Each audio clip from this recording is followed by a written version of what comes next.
Kahit ano man nga pong gawin ngayon na PJ Tucker sa Los Angeles Clippers, ayaw para naman nga siyang bitawan ng kanilang kupunan. Yan naman ang ating unang aalamin. Nasasamahan ko na rin ang balitang pinagkaguluhan nga po ngayon ang bagong LED court ng NBA at ang balitang inaabangan nga po ngayon ang pagpunta ni Klay Thompson sa mga kupunan, either sa Los Angeles Lakers o sa Miami Heat. Saan nga ba ito nababagay maglaro? Kaya mga idol, tara!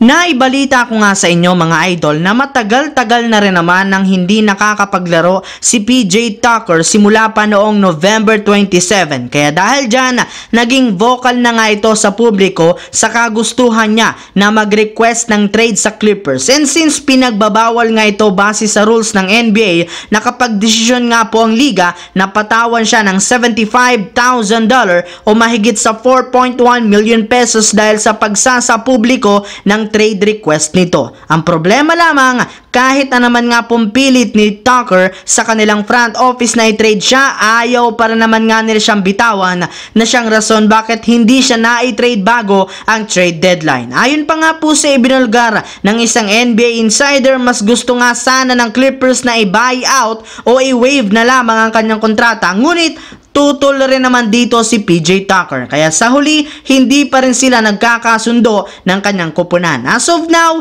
isa nga si PJ Tucker sa mga players ng Clippers na maaga nilang pinauwi bago ang All-Star break na nangangahulugang meron talaga silang problema sa kanya. Samantala, dito naman tayo pumunta sa ating pangalawang storya sa balitang pinagkaguluhan nga po ngayon ang bagong LED court ng NBA. Sinimula na nga po mga idol ngayong araw ang inaabangang 2024 All-Star Weekend kung saan inumpisahan nga ito ng Celebrity All-Star Game at ang Rising Challenge na naging competitive at exciting para sa mga manonood. Pero ang mas pinag-uusapan, pinagkaguluhan pa rin ngayon ay ang kanilang ginamit dito na LED court na nagpamangha ng napakaraming mga fans at analysts. At syempre, may ilan pa rin naman ngang nambabatikos dito, gayong ginagamit lamang nga ito sa distraksyon ng NBA upang inaasahan ng liga na kakaunting effort lamang ang ibibigay dito ng kanilang mga players. Bukod nga po dyan,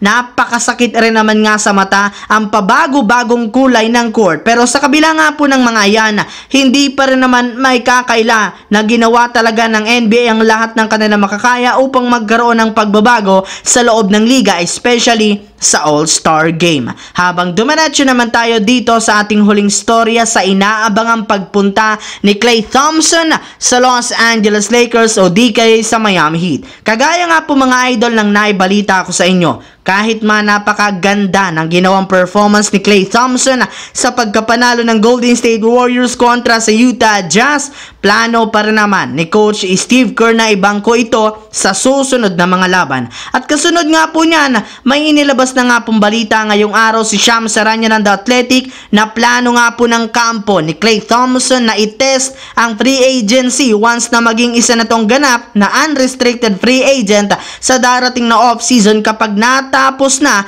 ang kanyang kontrata sa Warriors. Ayon pa nga po dito, inaasahan na nga po na ikukonsidera niya ang mga kupunan ng Miami Heat at Los Angeles Lakers na parehong merong interes sa pagkuha sa kanyang serbisyo. Yes mga idol, tama nga po ang inyong narinig, plano pa rin naman ng Lakers na kunin ang matagal na nilang target na si Klay Thompson since malaki ang maitutulong nito sa shooting, especially kay LeBron. Maging si Stephen A. Smith ang nagsabi na bagay talaga si Klay Thompson na maging katandem ni LeBron at Anthony Davis sa isang team since magkakaroon sila ng isang bagong duo na bubuhin ng isang pass first na player na isang shooter na siyang magpapalakas ng husto para sa kanilang prangkisa.